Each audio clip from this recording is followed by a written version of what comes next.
In the colder afternoon of November 15, 1884, in the heart of Berlin in Germany, 14 European powers gathered not to negotiate peace, but to carve up a continent they did not own, a land whose people were never asked, never consulted, and whose destinies were decided with cold indifference. The Berlin West African Conference, convened by German Chancellor Otto von Bismarck under the guise of diplomacy and civilizing missions, was in reality a meeting of empires. Britain, France, Germany, Portugal, and Belgium, each eager to claim Africa's rivers, forests, and mineral wealth as their own. No African ruler was invited. No African voice mattered. In a single stroke of pens and ink, borders were drawn, tribes were divided, communities were split, and centuries-old cultural ties were severed. The consequences were immediate and catastrophic. Tribes were split across artificial lines, families torn apart, and kingdoms forced under foreign rule. Entire peoples were made strangers in their own lands. The conference planted seeds of division, resentment, and conflict that would echo across generations, shaping wars, migrations, and political struggles that Africa continues to endure. Today, the Berlin Conference is not just history, it is the shadow that still stretches across the continent. The borders drawn with arrogance became the walls of misunderstanding and tension. Economies were skewed, societies fractured, and cultures forced to navigate imposed identities. Africa's story, though scarred, is one of resilience. It is a story of a continent that continues to rise, to reclaim its voice, and to challenge the chains of a past written in European ink. It is a story of stolen agency, shattered sovereignty, and the resilience of a people who, despite centuries of imposed boundaries, continue to assert their identity and reclaim their narrative. In this video, we shall be telling you about the Berlin Conference, like never before, exposing the dark and untold stories about the event. This is the Berlin West African Conference explained, like never before.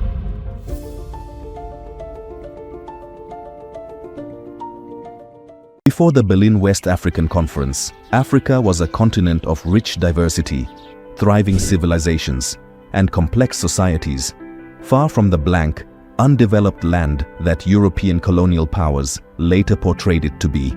Across its vast territories, Africa was home to millions of people, organized into kingdoms, chiefdoms, empires, and communities, each with its own system of governance, trade, and culture.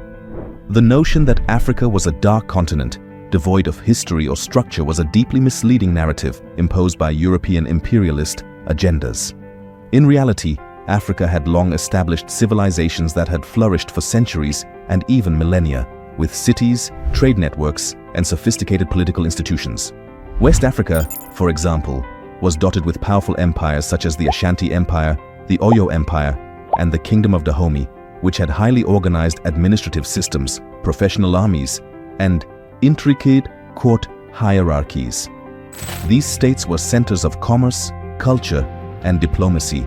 They engaged in regional and long-distance trade, exchanging gold, cola nuts, ivory, and salt with each other and with North African and European traders along the coasts. Cities such as Timbuktu, Kano, and Lagos were hubs of learning, trade, and culture, boasting universities, markets, and centers of Islamic scholarship. Timbuktu, in particular, was renowned as a center of knowledge, with libraries and universities that attracted scholars from across Africa and beyond.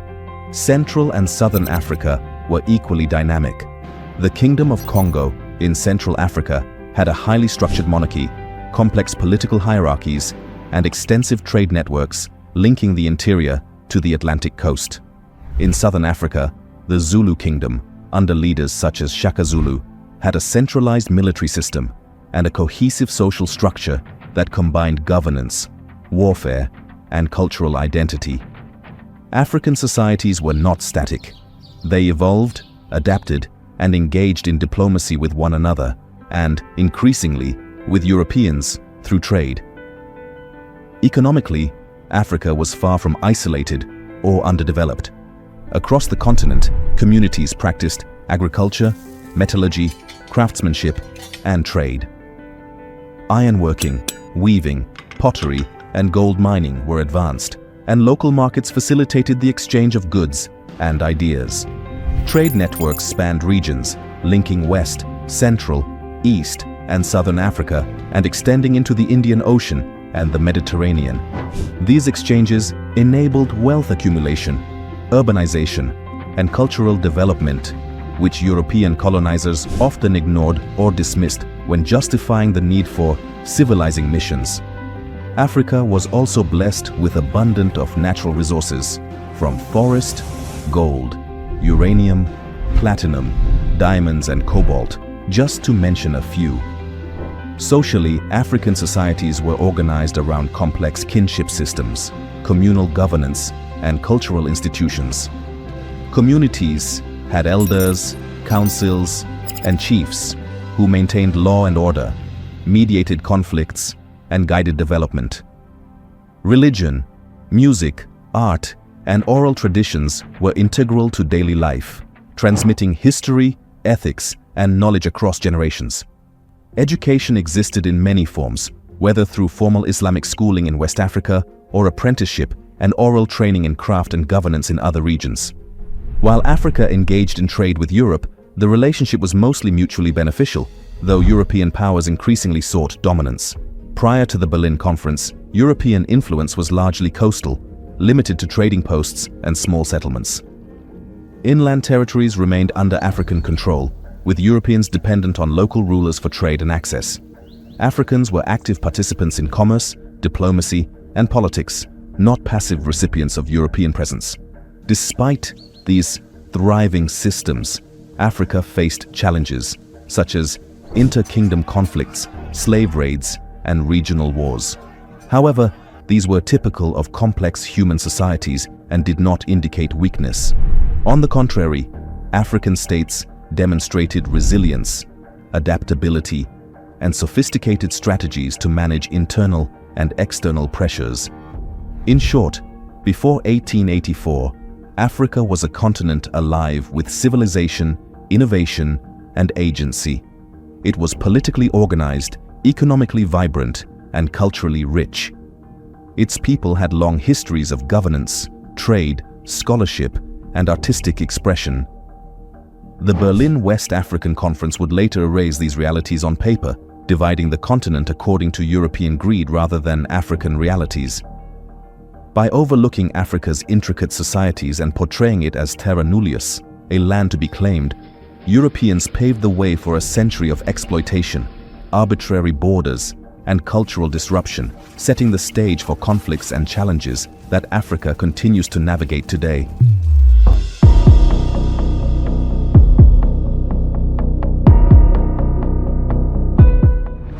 The Berlin West African Conference, held between November 15, 1884, and February 26, 1885, stands as one of the most consequential events in African history. Convened by German Chancellor Otto von Bismarck, it was ostensibly organized to regulate European trade and settlement in Africa and to prevent conflicts between colonial powers. Yet, beneath the veneer of diplomacy and cooperation, the conference represented a concerted effort by European nations to divide an entire continent among themselves, without the consent or participation of any African representatives. It marked the formal beginning of the Scramble for Africa, a period in which the political, economic, and cultural autonomy of African societies was systematically undermined. The Berlin Conference brought together representatives from 14 European countries, including Britain, France, Germany, Portugal, Belgium, and Italy, as well as the United States. Notably, no African leaders were invited, reflecting the dismissive view of African societies as passive and subordinate. The gathering established rules for territorial claims, emphasizing that European powers could claim African land only if they effectively occupied it and notified other nations of their claims. While these rules were framed as a framework to prevent war among Europeans and to promote free trade, they primarily served to legitimize the colonization and exploitation of African resources. The conference resulted in a series of agreements that laid the groundwork for the partitioning of Africa.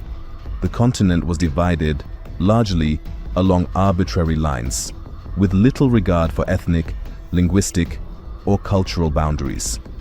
Entire kingdoms, tribes, and communities were split, creating artificial borders that ignored centuries of African social organization. Regions that had existed as autonomous political entities were suddenly subjected to foreign administration, taxation, and forced labor systems. European powers solidified claims over vast swaths of land: Britain in southern and eastern Africa, France across West and North Africa, Germany in Central and East Africa, Belgium in the Congo, and Portugal in Angola and Mozambique. The agreements effectively sanctioned colonial expansion under the guise of legality, setting a precedent for the exploitation, oppression, and marginalization that would define Africa for the next century. The motivations behind the Berlin Conference were multifaceted, blending economic ambition, political rivalry, ideological justification, and technological advantage. Economically, Europe was in the midst of the Industrial Revolution, with rapidly expanding industries requiring raw materials like cotton, rubber, ivory, and minerals. Africa, rich in natural resources, represented a vast untapped market for both raw materials and manufactured goods. European powers sought to secure access to these resources, and formal territorial claims were a way to guarantee monopoly control over trade and extraction. The conference also aimed to standardize trade regulations and navigation rights along Africa's major rivers, such as the Niger and Congo, which were vital corridors for commerce and resource transportation. Politically, the conference was a tool for geopolitical maneuvering.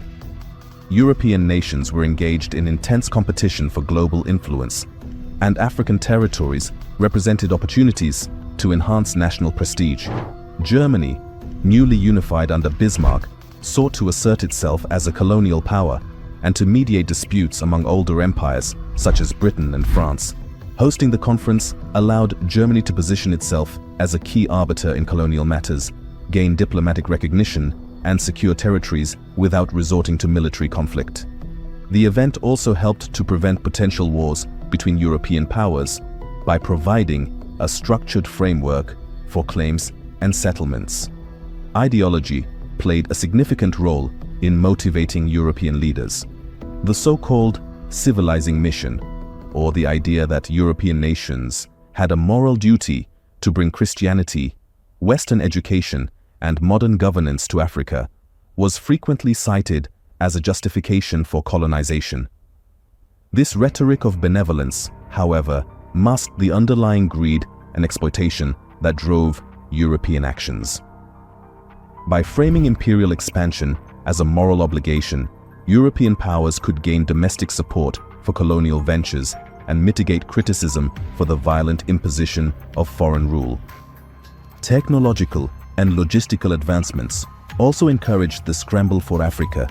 Innovations in navigation, firearms, steamships, and medicine made it feasible to penetrate Africa's interior, which had previously been inaccessible due to disease and difficult terrain. European powers now had the tools to conquer, administer, and extract resources from distant territories with relative efficiency. Quinine and other medical advancements reduced the threat of malaria, further enabling European expansion. These technological advantages not only facilitated colonization, but also intensified the urgency to claim territories before rival nations did. Britain emerged as one of the largest beneficiaries.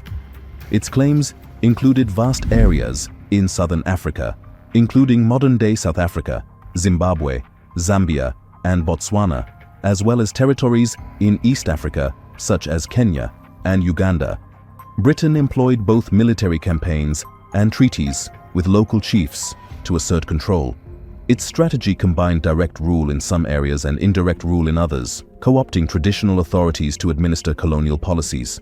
These methods enabled Britain to exploit resources, establish plantations, and control labor, while simultaneously provoking resistance from local populations, exemplified by uprisings such as the Zulu Wars and the Maji Maji Rebellion. France focused largely on West and North Africa.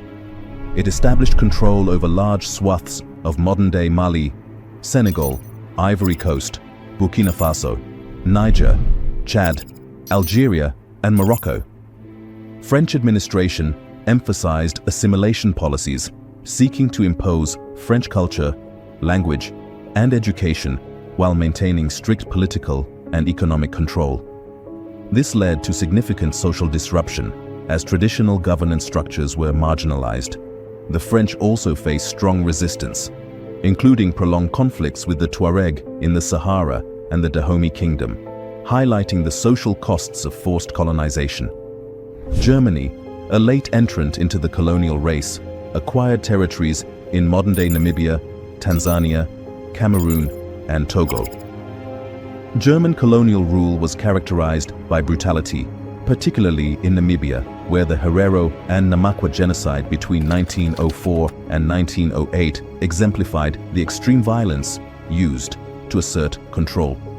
Germany's relatively short tenure in Africa left a legacy of deep social scars and harsh administrative structures, which would influence post-colonial conflicts even after the country lost its colonies following World War I.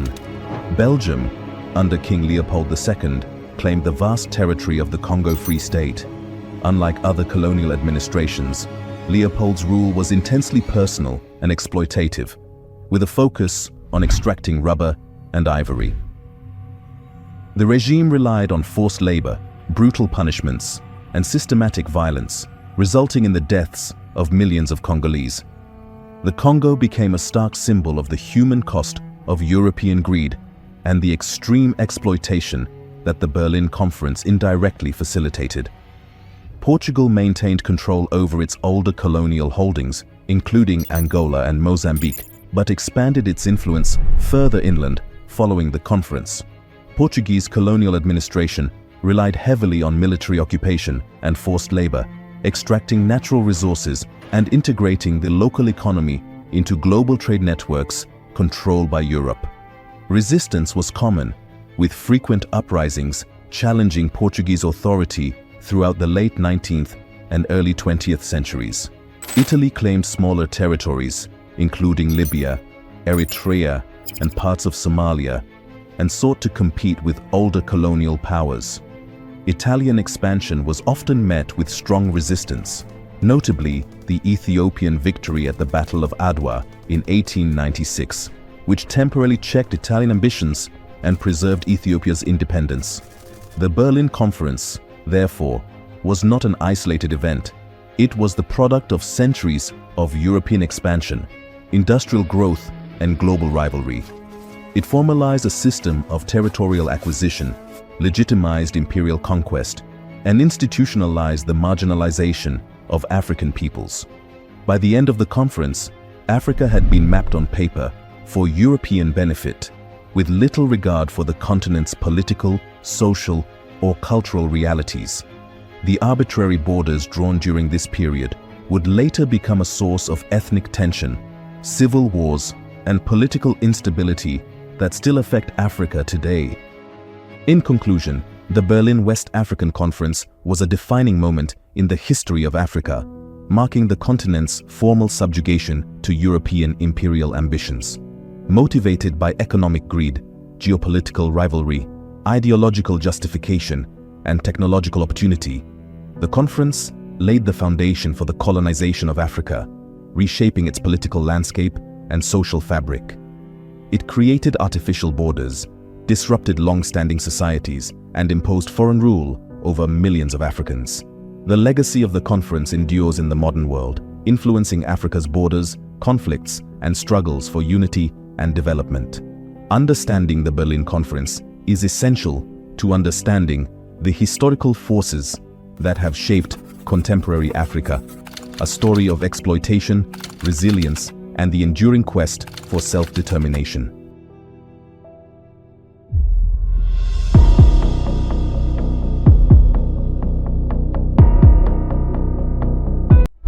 The Berlin West African Conference had profound and lasting effects on the African continent, reshaping its political, social, and economic landscapes in ways that are still felt today.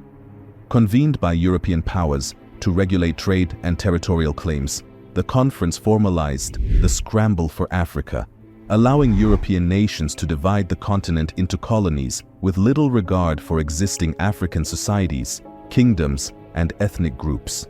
Its outcomes set the stage for decades of exploitation, oppression, and political instability. One of the most immediate effects was the creation of arbitrary borders.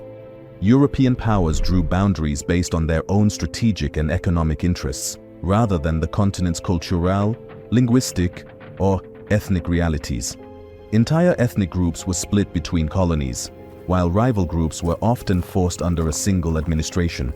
For example, the Yoruba people were divided between British and French territories, and the Herero and Nama peoples in present-day Namibia were subjected to German colonial rule.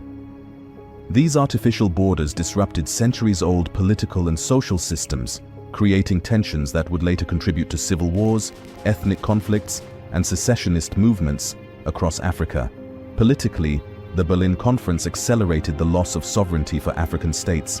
Kingdoms and empires that had thrived for centuries, such as the Ashanti, Zulu, and Congo, were gradually dismantled or subordinated to colonial administrations. European powers installed governors and officials, imposed taxation, and controlled local governance. Traditional leadership structures were either co-opted or ignored, eroding indigenous political authority and undermining social cohesion. The imposition of foreign rule often led to resistance, including armed uprisings, guerrilla warfare, and prolonged conflicts, but African societies were largely forced to adapt to the new colonial framework. Economically, the Berlin Conference facilitated the exploitation of Africa's natural resources. European nations claimed territories rich in minerals, fertile land, and other valuable commodities. Colonies were transformed into suppliers of raw materials for European industries, while local economies were reoriented to serve the interests of colonial powers. Forced labor, land expropriation, and cash crop production disrupted traditional agricultural practices and contributed to widespread poverty and social dislocation. Infrastructure such as railways and ports was developed primarily to extract resources rather than to benefit African populations. Socially and culturally, the conference's legacy was equally significant. Colonization imposed European languages, religions, and educational systems, often at the expense of local traditions and knowledge. African identities were marginalized, and cultural practices were sometimes suppressed. At the same time, the forced coexistence of diverse ethnic groups under artificial borders created long-term social tensions, challenging national unity in post-colonial states. Finally, the Berlin Conference entrenched patterns of inequality and dependency. By subordinating Africa to European economic and political interests, the conference set the foundation for decades of underdevelopment. The continent's wealth was extracted for foreign benefit, and African societies were left with fractured governance, social divisions, and economies structured to serve external markets. These structural challenges continue to influence Africa's political instability, economic struggles, and regional conflicts today. In summary, the Berlin Conference's effects were far-reaching and enduring. It imposed arbitrary borders, undermined African sovereignty, restructured economies for European exploitation, and disrupted social and cultural systems. While Africa's peoples demonstrated resilience and resistance, the legacies of division, exploitation, and inequality initiated by the conference continue to shape the continent's destiny, underscoring its historical significance as a turning point in African history.